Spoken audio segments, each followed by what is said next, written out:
রাজ্যে আইন শৃঙ্খলা ব্যবস্থা চৌচির হতেই তৃণমূলের শোরগোল। পুলিশ মন্ত্রী থেকে মমতাকে সরাতে এবার দলের মধ্যেই আওয়াজ উঠছে। অনেকেই চাইছেন অভিষেক বন্দ্যোপাধ্যায়ের অভিষেক। রাজ্যের হাল ধরতে তাকে পুলিশ মন্ত্রী পদে বসানোর দাবি তুলছেন দলীয় বিধায়করাই। মুর্শিদাবাদের বেলডাঙ্গার বিধায়ক হুমায়ুন কবির প্রকাশ্যেই আওয়াজ তুলেছেন, অবিলম্বে অভিষেককে উপমুখ্যমন্ত্রী করা হোক। আমি তো আগের দিনই বলেছি, আবার বলছি যে এই মুহূর্তে রাজ্যের পুলিশ মন্ত্রী হিসাবে এবং রাজ্যের যে মন্ত্রিসভা আছেন মুখ্যমন্ত্রী নেতৃত্বে চলুক। আগামী নির্বাচনও মুখ্যমন্ত্রী এবং অভিষেক বন্দ্যোপাধ্যায়ের নেতৃত্বে ইলেকশনে আমরা লড়ব এবং সেই সঙ্গে মুখ্যমন্ত্রী চতুর্থবারের জন্য আবার মুখ্যমন্ত্রী হন, কিন্তু তার ডেপুটি হিসাবে অভিষেক বন্দ্যোপাধ্যায়ের অভিষেক হওয়ার দাবি আমি রেখেছি এবং সেই সঙ্গে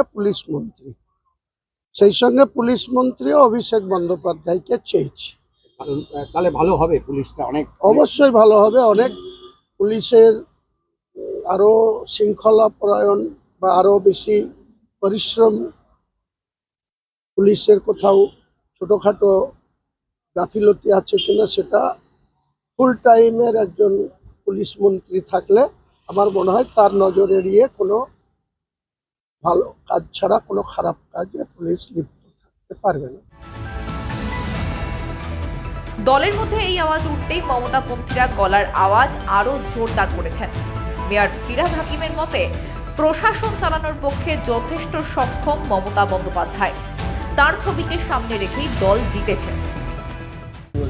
মমতা ব্যানার্জি বলিষ্ঠ নেতৃত্ব দিতে সক্ষম এবং বলিষ্ঠ নেতৃত্ব দিচ্ছেন। একটা ঘটনা ক্রিমিনালের, সেটা সারা জীবন ছিল।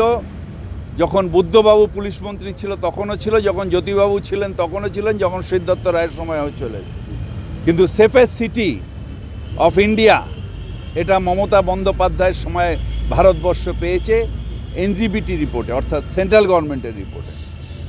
Mamata Banerjee is capable of diving বলিষ্ঠ নেতৃত্ব যাকে বলে, সে নেতৃত্ব দিতে সক্ষম। সুতরাং কাউকে এটা নিয়ে মাথা ঘামাতে হবে না। আমি অভিষেকের ব্যাপারে জানবো না, কারণ বলবো না, তার কারণ হচ্ছে অভিষেক আমাদের সন্তান, ঠিক টাইমের সেগুলো আসবে। কিন্তু Mamata Banerjee is capable of doing everything. আমরা মমতা ব্যানার্জির ছবি লাগিয়ে জিতি। যারা বড় বড় কথা বলে না, তাদের বলবো যে মমতা ব্যানার্জির ছবিটা সরিয়ে দিয়ে একটা ইলেকশন জিতে দেখাও। কলকাতার মেয়র কথা বলছেন বটে, কিন্তু কিছুদিন আগেই পুলিশের ভূমিকায় ক্ষোভ চেপে রাখতে পারেনি তিনি। প্রকাশ্যেই বলেছিলেন, এনাফ ইজ এনাফ। পুলিশকে বলবো, অ্যাক্ট নাও। ইন্টেলিজেন্স কোথায়, নেটওয়ার্ক কোথায়? Enough is enough. বোঝাতে চেয়েছিলেন পুরো অকম্মার ঢেঁকি পুলিশ। তার এই কথার পরই নানা মহলের নানা গুঞ্জন। আর আগের সুর আরো তীক্ষ্ণ করে আসরে নেমে পড়েছেন হুমায়ুনের মতো বিধায়করা। তারা দাবি তুলছেন মন্ত্রিসভায় আনতে হবে অভিষেককে, যা নিয়ে তৃণমূলের অন্তরেই এখন ক্ষোভ কলরব শুরু হয়েছে। ব্যুরো রিপোর্ট, মাধ্যম।